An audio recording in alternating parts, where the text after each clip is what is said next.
A pleasure to me all at last, and welcome back once again to films I should have talked about years ago.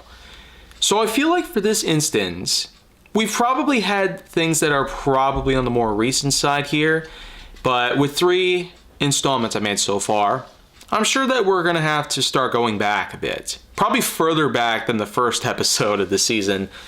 Yeah, so I started things off with Runaway Train, but I feel like now we'll have to go back, let's say, early 70s. Sounds alright by me. So I feel like a good pick that I actually saw pretty recently, Blacula. Yeah, basically, the more blackified version of Count Dracula is something that I feel like is more than worth talking about today, given the fact that it's over 50 years old, and also has itself a number of things worth talking about today. William Marshall, of course, is the man responsible for primarily playing the titular role himself of Count Blacula, essentially the form of an African-American slave known as Prince Wamawalde, whom unfortunately, despite partnering up with Dracula and attempting to end a slave trade that was going on at the time in the 18th century, he would unfortunately become double-crossed. Sidelined through a bite in the neck, being given his titular name Blacula, locked away in a coffin for 200 straight years. And it turns out that his lover, Lova, would unfortunately not go so far. At least he wouldn't know that until a good 200 years later, in which that he would awaken from his sleep, and every now and then he would go on to feed on the blood of various victims. It gets to the point in which that Blacula himself ends up not exactly incognito, but he still does have his own cape on. He goes into some sort of nightclub in which that he gets to know about and some people here and there. And I will say, it's easy to understand why the idea of having more black-based parodies or rewrites and stuff of various popular media over the years, by the 70s it was becoming more than just common. Just think about it. That was the same decade in which that we were introduced to a big subculture called Dolomite. Yeah, if anybody's familiar with the film Dolomite Is My Name, I feel like that's something I could also talk about pretty well. But maybe later though. But Dolomite was in fact one of the first major steps into allowing a more African-American stylized variation of media.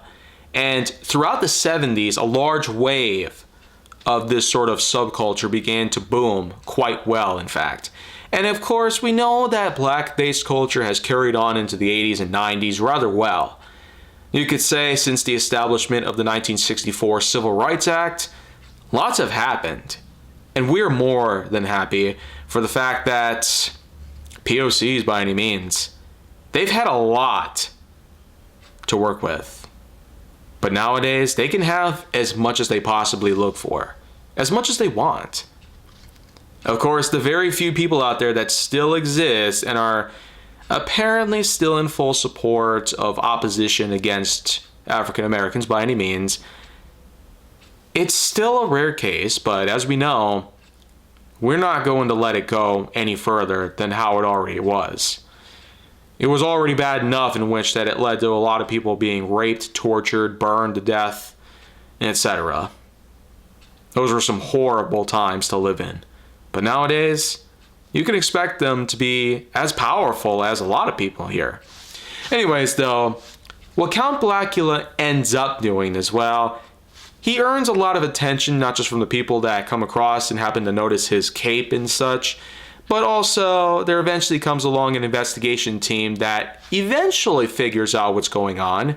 And once they start pursuing Blacula, and eventually his supposed reincarnated lover, known as Tina, whom he believes, of course, to be Lova, brought from the dead at some point, or reincarnated, even though a lot of things would eventually happen to him, including Tina paying the price for all this stuff. It eventually ends in a somewhat anticlimactic way, when he would end up going to the surface from the bottom and walking into the sunlight. Yeah. Sunicides, as Tell It Animated would say. But I can't exactly agree on the fact that maybe Blacula is something that would have caught on as good as Dracula. But seeing how it is today with the advent of the web and whatnot, it's easy to see why there's a lot of people rather interested in this piece. It's got a lot of great music to it. It's got some unique style for it. I can see this being a unique film worth watching by anybody, especially nowadays, because racial integration has just been so incredibly good. It might as well be like the brookie. You got part brownie, part cookie dough, blended together into one unique trait.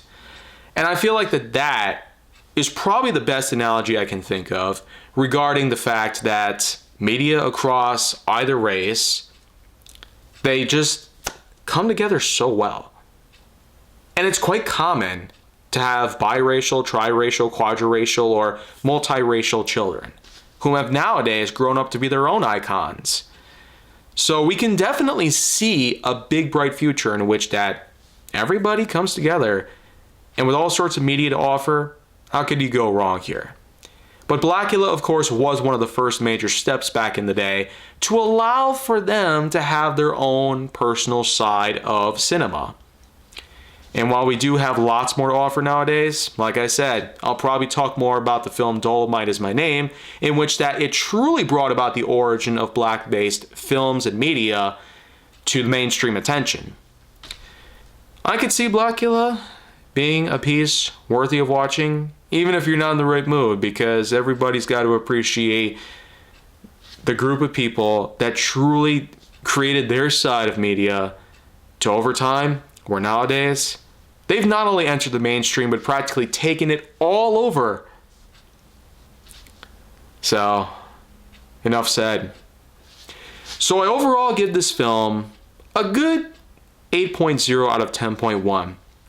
Because, once again, it's not exactly masterpiece quality, especially with that ending being a little disappointing, but there actually was a sequel to this, believe it or not. But I feel like that's not exactly worth getting into that much. So I'll just simply leave it as a once entry. So a one-way ticket like this is just good to go here. But I will be back with more films I should have talked about years ago rather soon.